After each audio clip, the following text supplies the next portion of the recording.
Welcome to the Scientific Sense podcast, where we explore emerging ideas from science, policy, economics, and technology. My name is Gil Eapen. We talk with world's leading academics and experts about their recent research or general areas of topical interest. Scientific Sense is an unstructured conversation with no agenda or preparation.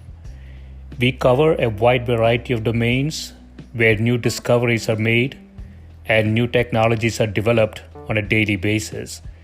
We are most interested in how new ideas affect society and help educate the world how to pursue a rewarding and enjoyable life rooted in science, logic, and information. We seek knowledge without boundaries or constraints and provide unedited content of conversations with researchers and leaders who love what they do. A companion blog to this podcast can be found at scientificsense.com, and this podcast is available on over a dozen platforms and directly at scientificsense.net. If you have suggestions for topics, guests, and other ideas, please send them to info@scientificsense.com, and I can be reached at gil@eapen.info. Guest today is Professor Julia Lane. Julia is a professor at the New York University Wagner Graduate School of Public Service and an NYU Fellow for Innovation Analytics. She is a senior advisor in the Office of the Federal CIO at the White House, supporting the implementation of the federal data strategy. She co-founded the Coleridge Initiative, whose goals is to use data to transform the way governments access and use data for the social good through training programs, research projects, and secure data facilities. Julia, welcome. Thank you very much for having me on. I want to start with your recent book, Democratizing Our Data, a Manifesto, where you argue that the federal system of collecting and reporting statistical metrics is broken. You discuss many issues. I would like to organize this into maybe a few buckets: the design of metrics, collection of data, statistical analysis of the collected data, and finally, decisions made on those reported metrics. Let's start with the design of metrics. What's wrong here? Let's take GDP as an example. What exactly is the gross domestic product that appears to influence many policy decisions? And if you could put that in a historical perspective, that would be great. That's a great way to start out. And I actually use it in the book, as you know, to fix ideas. So if you think about, and it's very appropriate to be talking about that now when we're dealing with the economic cataclysm that we're facing in terms of unemployment. Yeah. So, close to a century ago, there was the Great Depression. It was a cataclysm. And we had no measures of economic activity that could be used to understand the order of magnitude of the impact on the economy. So Herbert Hoover relied on things like freight loadings on the railroad cars. Yeah. Get a sense of what was going on. And when it came to World War II, we had no way of really understanding how to organize the war effort because we didn't have a good understanding of agricultural production and manufacturing production. Yeah. So what happened was, out of that exigency, a group of academics in the United Kingdom and in the United States kind of got pulled into government to develop measures of what was going on in the economy. And it was out of that GDP was developed. And so essentially it counts the economic activity because that was what was needed at the time. Right. And so the point that you make is metrics. Well, the metrics have to come out of an interest in measuring something of value to the economy or to society. Back then, it was understanding what was being produced. And that measure, that GDP measure, was very attractive because, it was one number. But it kind of got distorted to answer too many questions. Yeah. And our federal statistical system essentially was driven very much by trying to understand economic activity in the United States and in the United Kingdom. Right. So it is still driven by industries that were dominant at that time, like manufacturing and agriculture.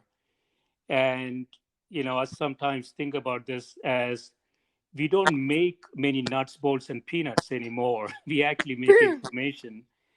And in such an economy, is the GDP as constructed really relevant? Well, it's a lot of economic policy is driven by GDP, but I think there is a lot of discussion that it's not a very useful measure for understanding the creation of value in an economy. Yeah. Because there are so many things that are not measured. And of course, the federal statistical system and the economists in general have proposed many, many different ways of improving a measure of economic health and social health. The real question, and the reason that we talk about the federal system being broken, is it's very hard to change the way in which we're currently measuring it, as evidenced by the fact that for the past 30, 40 years, people have been trying to change it and it hasn't succeeded. Right.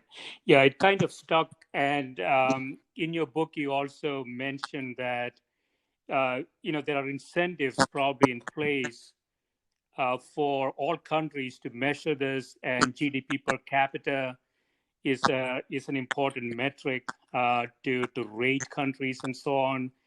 And so it seems like it is something that has stuck for a variety of reasons, even though the way that value is created, as you say, in the economy and more generally in society has changed quite dramatically. That's right. And so pivoting to the current cataclysm, you think about what people are really interested in understanding now. And let's think about, instead of thinking about what we have and why it's not working, let's think about what we want Yeah. to measure, Yeah. and how do we design a system that can measure what we need to have measured. So let's talk about right now. Yeah. What we really need to know is what's happening to unemployment. How are people surviving? Who's being affected? When are they going to get new jobs? And how do we provide support? Right. Right. Yeah. So the measurement of unemployment is another big issue, right? So again, we have some metrics in place, and you have discussed in the book why they may not be useful. It's a sampling process, and maybe it's measuring in a very biased way certain things that may not be sufficient to make any kind of policy choices. Exactly. In particular, if you think about the way unemployment is measured, it is measured for the federal statistical system, for national measures, and where we really have the need is at the regional and local level. So just for your listeners, unemployment is measured as actively looking for work in the survey week. Yeah. And employment is being the biggest constituency. There's some with farm and work and family work, but the main measure is, were you employed for at least an hour in paid work? Mm-hmm. Now stop for a minute and think about, is that a reasonable measure? Is that really what we think about when we think about employment? And is that really what we think about with unemployment? And then think about the way in which it's measured. So the first thing is the construct the right one? Should we be thinking about employment as having a decent wage? Right. Having a wage or a job that is stable for a period of time, having a job that has upwardly mobile earnings. That's the conversation. What of employment that people seem to want. It's the conversation about a living wage, about inequality. Those kinds of measures are the drivers of the conversation today, but that's not the measure that is consistently measured. Right. And related to that, obviously, it's a larger question. What exactly is a job? Exactly. Uh, and this concept of a job has changed quite dramatically last 10, 15 years. And with COVID, I think it is increasingly accelerated toward individuals who are providing services on an as needed basis. And so, the whole idea of going and working for a corporation for 40 years and retire with a pension is really a very antiquated concept, right? And so are we measuring things that we can't really learn much from, nor can we make any policy with? Is the issue. That's exactly right. It's not a particularly relevant concept for now, and it's not actionable for the people who need to be making policy at the state and local level. It might help the Federal Reserve make decisions, but right now, in the current environment, governors need to know where to allocate resources. State and local workforce boards need to know what kind of training to provide and where the jobs might be. And having a national unemployment rate get reported of 4.4% as it was at the end of April, the first first Friday in April, Yeah.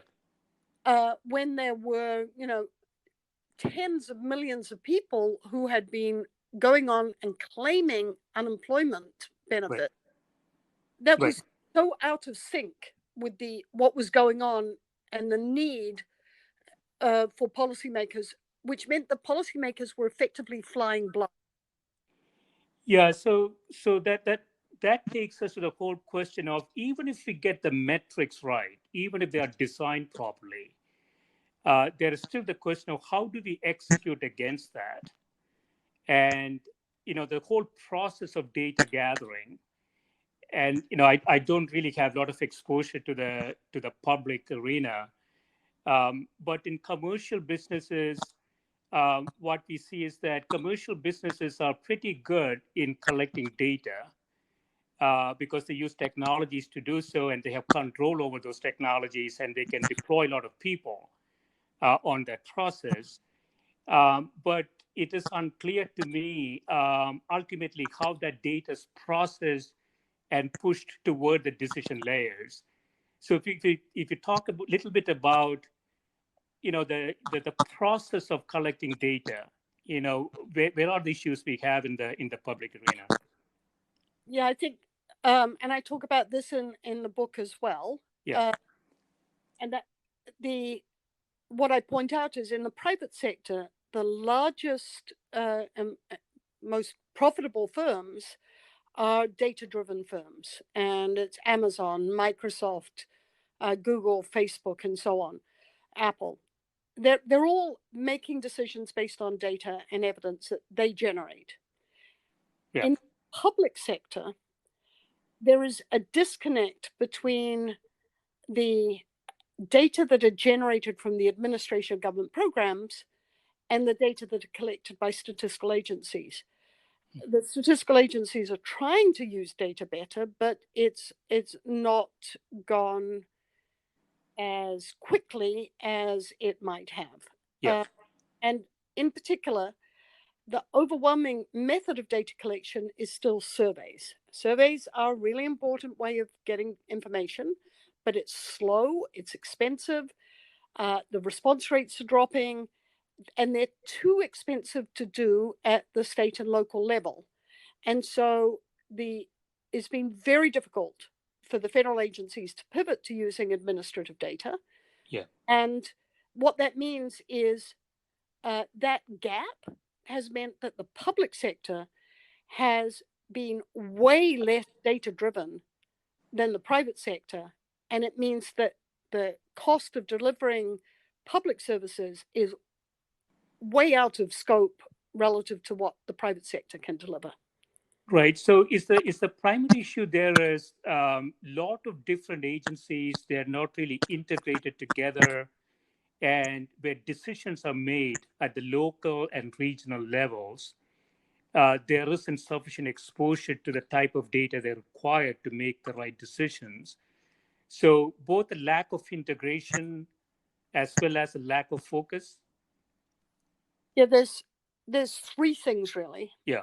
It's the inability to combine data across agency lines. Right. And that's quite reasonable because of privacy and confidentiality constraints, but there are methods and approaches of protecting confidentiality while enabling agencies to do their jobs. Mhm. So to put a practical concept on it, if I want to know where I need to put a school, or where to run a bus line, or where to provide emergency services to elderly in the case of an emergency, Yeah. I'd like to have very detailed granular data. A survey can't do that, but those data exist in the transportation agency, in the school district, in healthcare, and so on. So they need to be able to link the data and protect confidentiality. And there are ways of doing that. I talk about that in the book. Right. The Right. second thing is they need to understand, the agencies need to get a handle on what the needs are. And that needs to be driven by the people who are providing the services at the coalface. So the people who are making use of the data need to be informed by the people who need to use the data. And they can be different people in the agencies. Right. Right. And So then what is your view on the third applic- thing, let me yeah, just, sorry. The third thing is the yeah. capacity of the government workforce to work with the data. So, the private sector is able to pay people several $100,000 a year. Mhm. The salary scales of public servants is unfortunately not as high. Right. Right. Yeah. So I want to take a slightly different direction. So what is your view on application of technology? Meaning, suppose we have universal internet, and each individual has access to an information, information vehicle. Um, is it possible for us to move toward a situation where we don't have to do surveys? We can actually get almost not necessarily real time, but feedback at a more frequent basis. And our technologies like that would allow us to make sort of a step function change to the process that we currently have.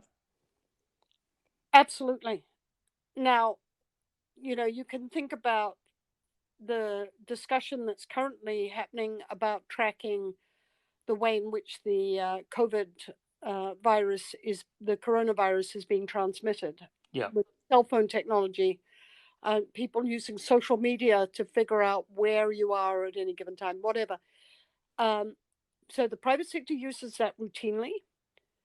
The public sector does not. There are the public sector, they're trying to do the right thing, to provide resources, but the handicap is protecting privacy and confidentiality, which should be at the core. Having ethical use of data should be at the core of any public servant's DNA. Right. They shouldn't become paralyzed as a result of worrying about privacy and confidentiality. So what I argue in the book is, rather than each agency becoming paralyzed and saying, we can't do that, now, Yeah. how you build an infrastructure. So what I call for in the book is two things. One is, treat this like the Manhattan Project. Instead of having your entire public sector paralyzed in using 1990s technology, think about this as a Manhattan Project. We need to have better data in order to respond to every need that citizens have. The data exists. We need to figure out how to use it in a honorable and ethical way. That technology exists. Right. Set up a national lab for community data where you bring together top of the line computer scientists, social scientists, and domain experts to build the new measures and the new metrics the same way that 100 years ago GDP was developed. Right. Then the second piece is build the equivalent to the Ag Extension Program that transformed agricultural productivity 100 years ago as well, by farmers working with universities to answer questions about how do I farm more efficiently? How do I use data and evidence to do my farming? That's what it's turned into. And then the extension programs connected the questions with the researchers and trained the farmers how to do things better. So it was a multi-way conversation that happened. Right. Right. Yeah. So there's obviously there's a natural tension between privacy and innovation, and that is what is causing us to kind of fall behind in healthcare, for example, and similar things. I believe in the federal system, both the requirement of privacy and ethical consideration of data might dampen innovation. So I guess the technology question is, we may need technologies that assure that Sure. in a much better way than we currently have. It sounds to me, right? And, you know, there are models. We've been building an administrative data research facility in the Coleridge Initiative, and Yeah. that has been set up to enable different government agencies to share their data in a confidential setting. The data are de-identified, they're encrypted, they're matched, they're only used for statistical purposes. There's the cybersecurity requirements. So that's the point of having like a national lab where the top of the line security techniques are applied rather than and shared across agencies, so that you don't have each little agency on its own boat trying to figure out the problems on their own. Yeah. Right. Yeah. So the next step in the process, so even if we design the metrics correctly, even if we use technology or other process changes to collect the right data, there is still the issue of, once you get that raw data, raw material, how is that data processed? As people says, you can make data lie using statistics anytime. It offers sort of flexibility.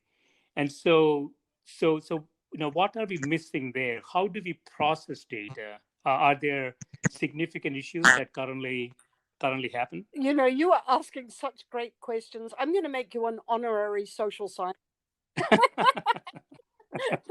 That's exactly the right question. So, you know, one of my co-authors was Jack Marburger, who was the science advisor to President Bush. He was a physicist, and he used to say, "The science emperor has no clothes."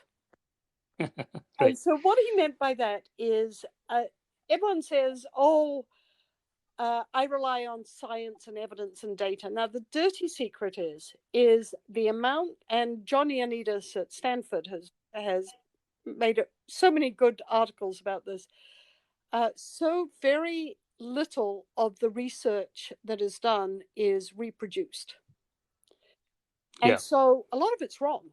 So you yelled at statistics, which hurts my very sensitive feelings, but a lot of the science. If you think again about this coronavirus, um, you know, Lauren said, "Well, the science says X." Well, no, there was a lot of scientific discussion, which some of which said X and some of which said Y.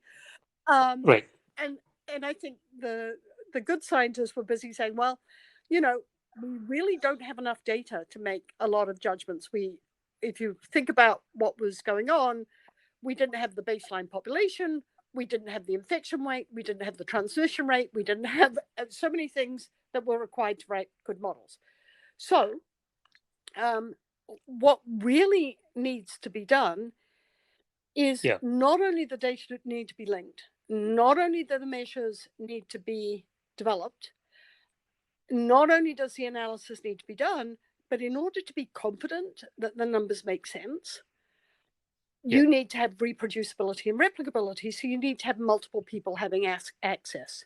Now, the wonderful thing about having professional federal statistics is you had a cohort of highly trained, highly skilled, and by and large,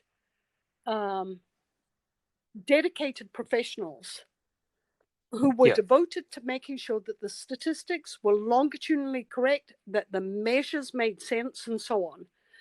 So, but we don't have the time to do that, and it takes a lot of, it slows things down by a couple of years. So would you rather have kind of close enough measures that you can work on now because the questions are now, rather than waiting 3 years like with the American Community Survey? And I think part of the answer to your question is you need to have lots of eyes on the data. You don't need to have kind of a high priest making decisions about what to have and what is high quality. You just need to have many eyes on the problem. So that's an access issue.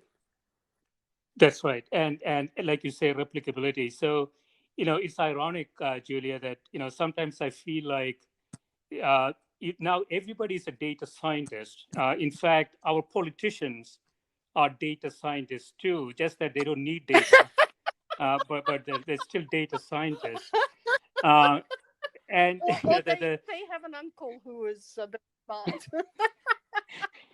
Yeah, the problem with data science is that it is very easy to make models, actually, because there are a lot of tools out there.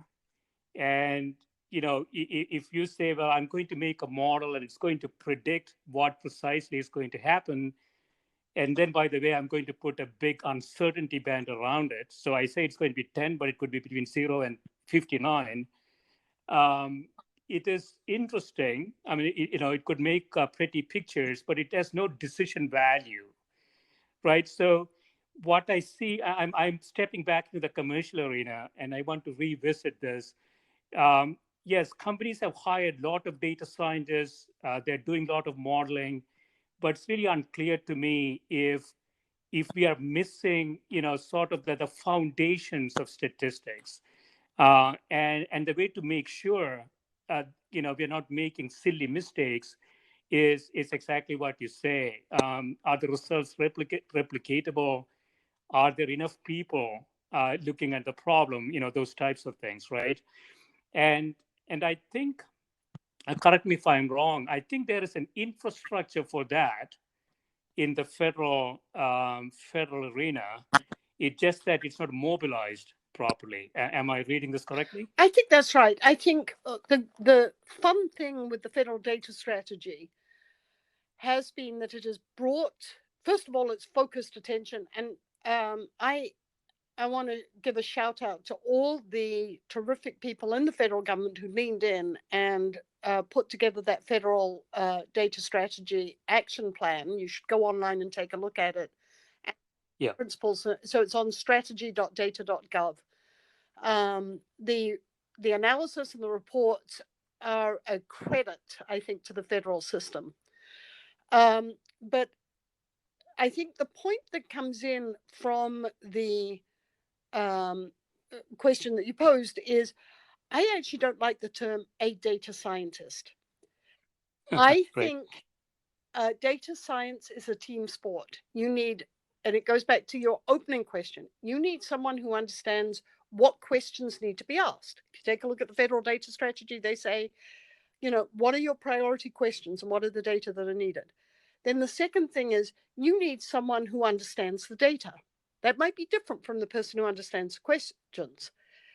Yes. And you're going to need multiple of those because especially when you're linking data across agency lines, education data, housing data, labor data, very different data generating functions, very different coverage. Then you need someone who knows how to code. So that's where you need the computer scientist. But that is not the be all and end all. They are one piece of a data science team. And then you need someone who knows exactly what you just said, Gil, which is how do I present the data in a way that it can be used, which captures the inherent uncertainty that surrounds any estimate that comes about because the measures are measuring an underlying, they're trying to get at an underlying latent construct like what is a job, what is unemployment. But we need teams of people to come to grips with it. And maybe it's 5 measures of employment. Maybe it's got a job above the earnings threshold, got a job that earns a living wage.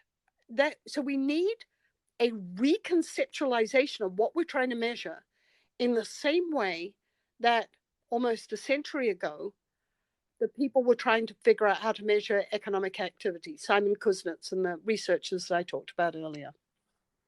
Right. Yeah. It's, so there's sort of a status quo measurement problem, but it's also intricately connected with long-term policy question. For example, suppose you ask universal basic income, is that a good policy? And I don't believe we have sufficient data or even analysis to answer that question. But those types of questions are intricately linked with the tactical status quo measurements we are trying to accomplish, right?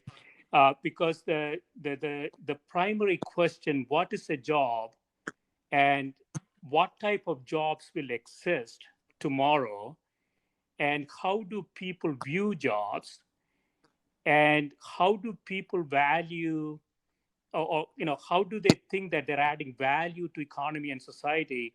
All those questions are interrelated. And so I sometimes struggle with, we have to do the basic blocking and tackling because we know that things are broken at that level.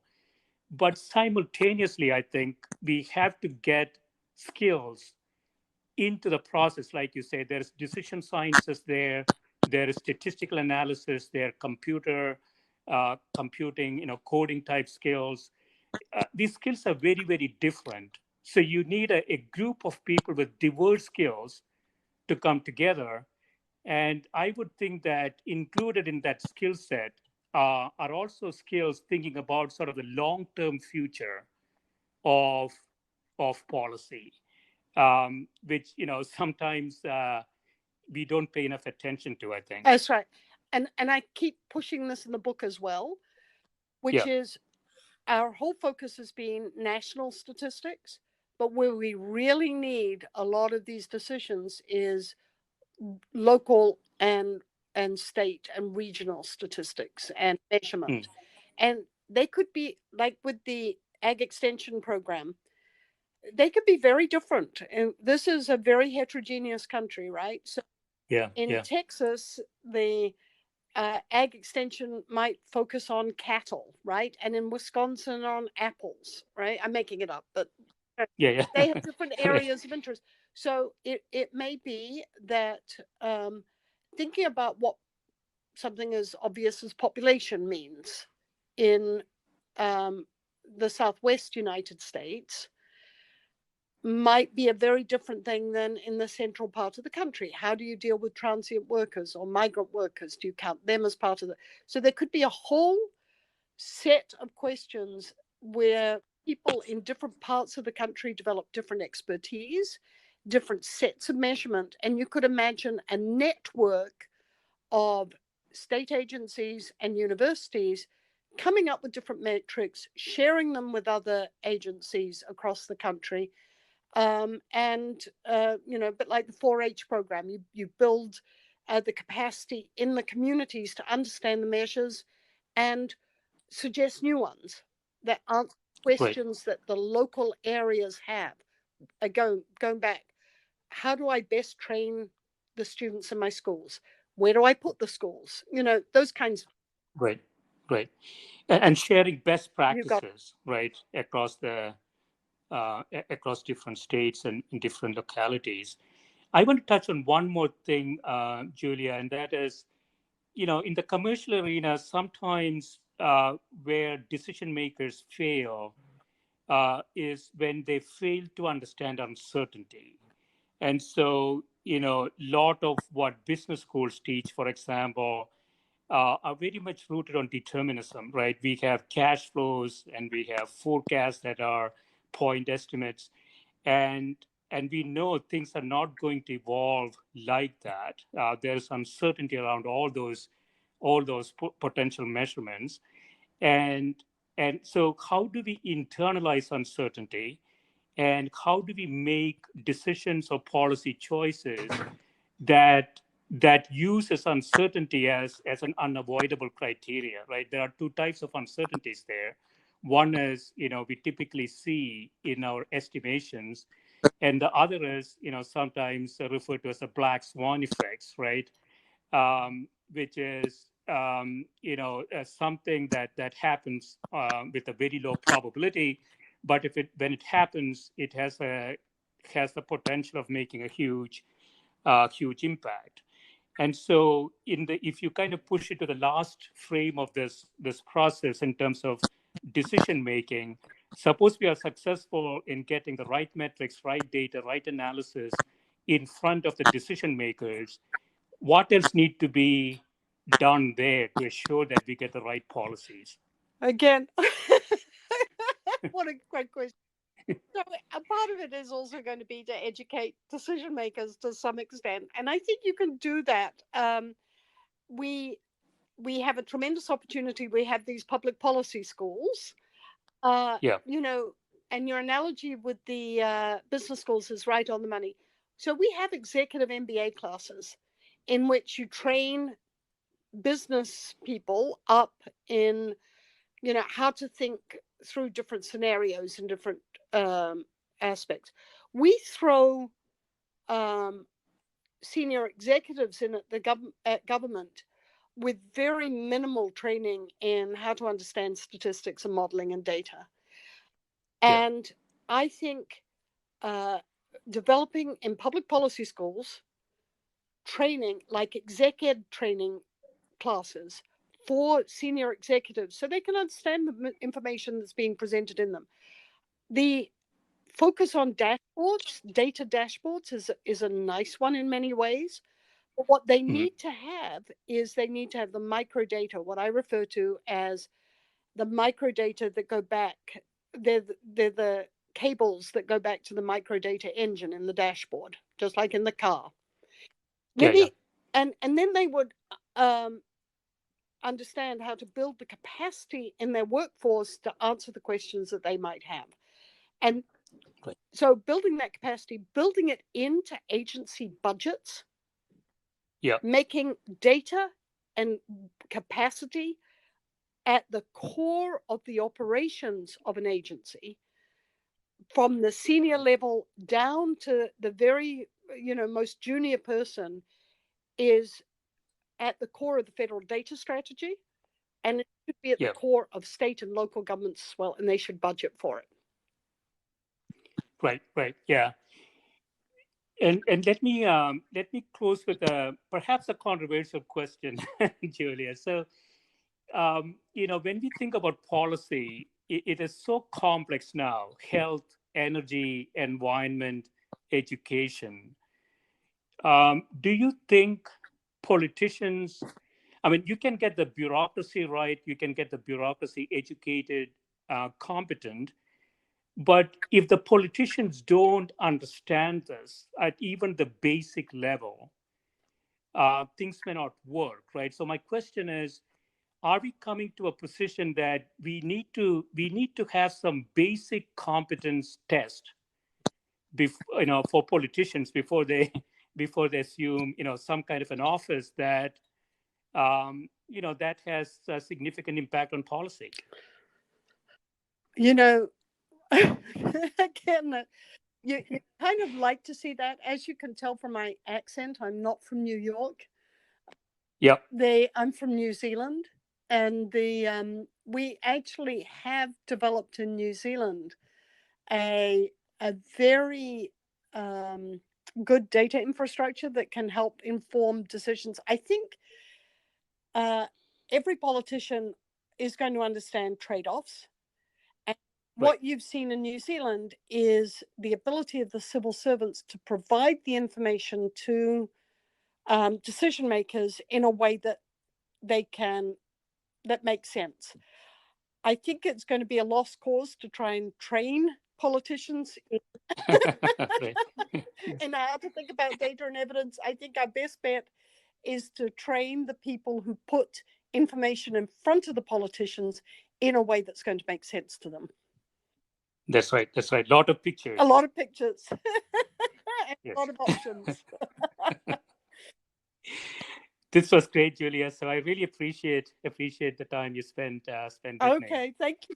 And let me advertise my book one more time: Democratizing Our Data, a manifesto, coming out with MIT Press. Excellent, excellent. I thoroughly enjoyed reading it as well. Thanks so much. Thank you. Bye-bye. Bye.